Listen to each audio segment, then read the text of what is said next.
నీ గురించి ఏది గుర్తులేదు. నువ్వు చెప్తే నేను వెంటూ నిద్రపోతాను.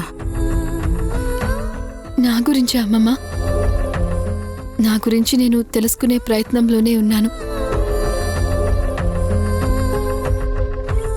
నా గతం గురించి, నా భవిష్యత్తు గురించి నాకు ఏమీ తెలీదు. కానీ నువ్వు అడిగావు కాబట్టి చెప్తాను.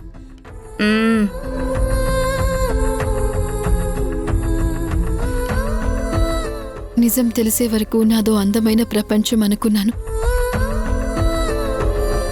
కానీ నా ప్రపంచమంతా ఒక అభూత కల్పన అని నాకు ఈ మధ్య తెలిసిందమ్మమ్మ. వద్దు, నాలాంటి జీవితం ఏ ఆడపిల్లకి రాకూడదు. నేను పడిన బాధ ఏ కన్న తల్లి భరించకూడదు. నాదొక వింత కథ అమ్మమ్మ, వింత కథ.